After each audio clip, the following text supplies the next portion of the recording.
Psalm 142.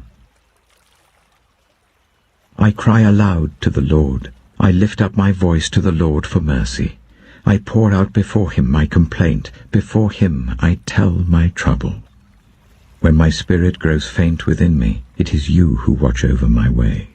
In the path where I walk, people have hidden a snare for me. Look and see. There is no one at my right hand. No one is concerned for me. I have no refuge. No one cares for my life. I cry to you, Lord. I say, you are my refuge, my portion in the land of the living. Listen to my cry, for I am in desperate need. Rescue me from those who pursue me, for they are too strong for me. Set me free from my prison, that I may praise your name. Then the righteous will gather about me, because of your goodness to me. Proverbs chapter 18. An unfriendly person pursues selfish ends, and against all sound judgment starts quarrels. Fools find no pleasure in understanding, but delight in airing their own opinions. When wickedness comes, so does contempt, and with shame comes reproach.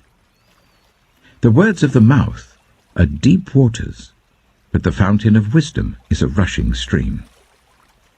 It is not good to be partial to the wicked, and so deprive the innocent of justice. The lips of fools bring them strife, and their mouths invite a beating. The mouths of fools are their undoing, and their lips are a snare to their very lives. The words of a gossip are like choice morsels. They go down to the inmost parts. One who is slack in his work is brother to one who destroys. The name of the Lord is a fortified tower. The righteous run to it and are safe. The wealth of the rich is their fortified city. They imagine it a wall too high to scale. Before a downfall, the heart is haughty, but humility comes before honor. To answer before listening, that is folly and shame. The human spirit can endure in times of illness, but a crushed spirit who can bear? The heart of the discerning acquires knowledge, for the ears of the wise seek it out. A gift opens the way and ushers the giver into the presence of the great. In a lawsuit, the first to speak seems right, until someone comes forward and cross-examines.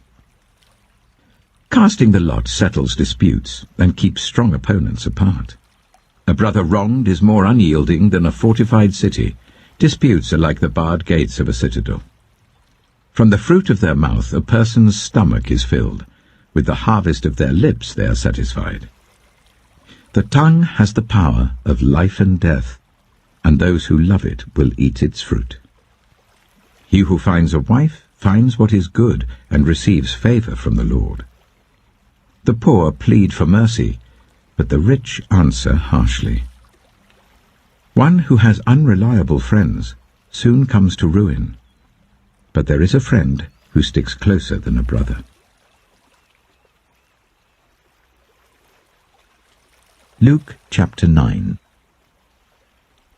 When Jesus had called the 12 together, he gave them power and authority to drive out all demons and to cure diseases. And he sent them out to proclaim the kingdom of God and to heal those who were ill. He told them, "Take nothing for the journey, no staff, no bag, no bread, no money, no extra shirt. Whatever house you enter, stay there until you leave that town. If people do not welcome you, leave their town and shake the dust off your feet as a testimony against them." So they set out and went from village to village, proclaiming the good news and healing people everywhere. Now Herod the Tetrarch heard about all that was going on, and he was perplexed, because some were saying that John had been raised from the dead, others that Elijah had appeared, and still others that one of the prophets of long ago had come back to life. But Herod said, "I beheaded John. Who then is this I hear such things about?" And he tried to see him. When the apostles returned, they reported to Jesus what they had done.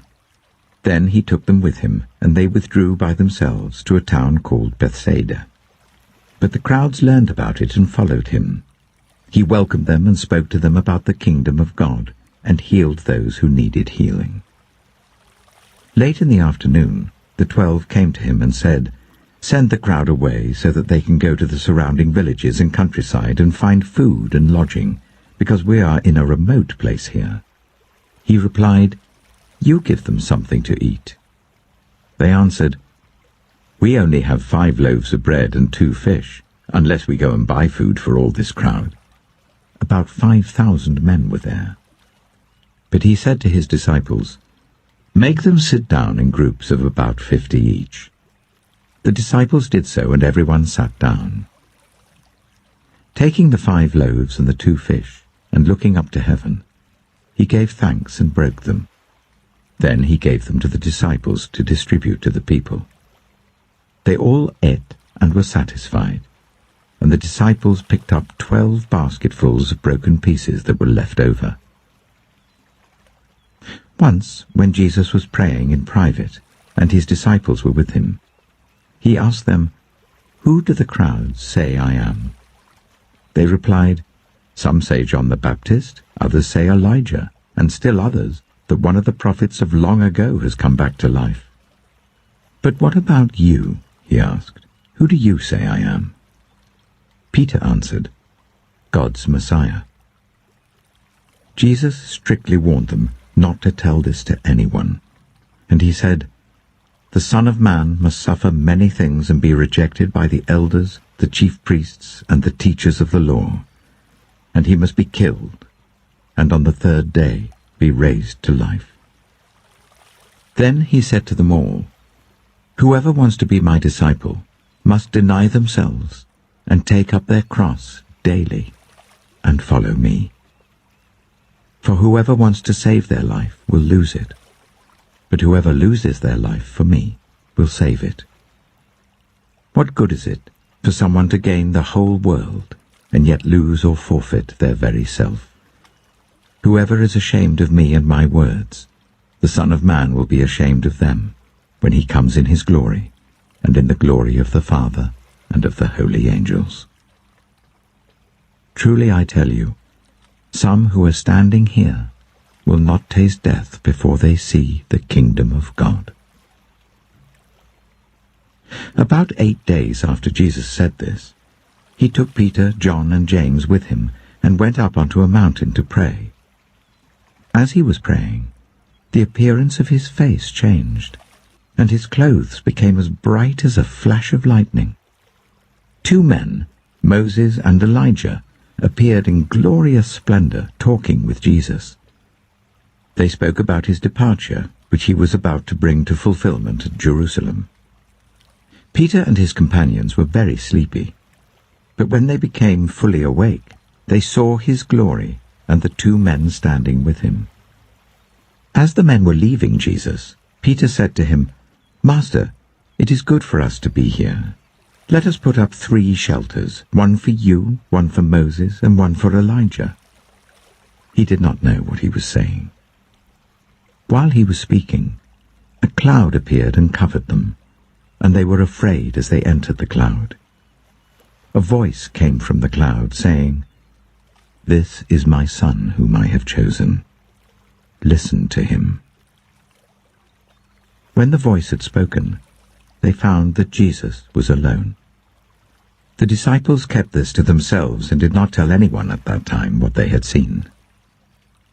The next day, when they came down from the mountain, a large crowd met him.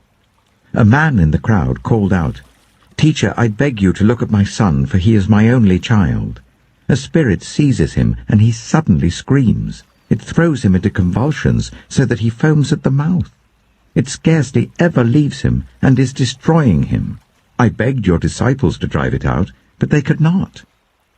"You unbelieving and perverse generation," Jesus replied, "how long shall I stay with you and put up with you?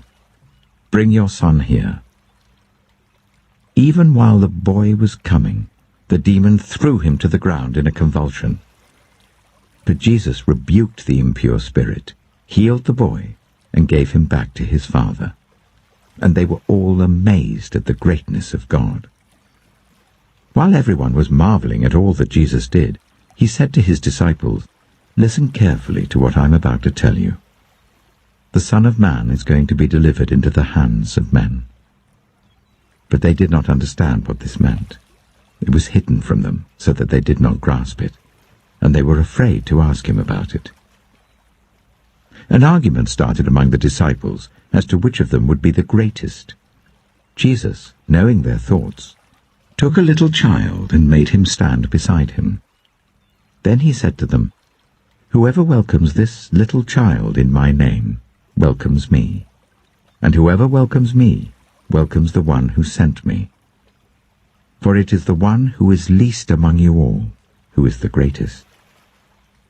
"Master," said John, "we saw someone driving out demons in your name, and we tried to stop him because he's not one of us." "Do not stop him," Jesus said, "for whoever is not against you is for you." As the time approached for him to be taken up to heaven, Jesus resolutely set out for Jerusalem. And he sent messengers on ahead who went into a Samaritan village to get things ready for him. But the people there did not welcome him, because he was heading for Jerusalem. When the disciples, James and John, saw this, they asked, "Lord, do you want us to call fire down from heaven to destroy them?" But Jesus turned and rebuked them. Then he and his disciples went to another village. As they were walking along the road, a man said to him, "I will follow you wherever you go." Jesus replied, "Foxes have dens and birds have nests, but the Son of Man has nowhere to lay his head." He said to another man, "Follow me." But he replied, "Lord, first let me go and bury my father." Jesus said to him, "Let the dead bury their own dead, but you go and proclaim the kingdom of God." Still another said, "I will follow you, Lord, but first let me go back and say goodbye to my family." Jesus replied, "No one who puts a hand to the plough and looks back is fit for service in the kingdom of God."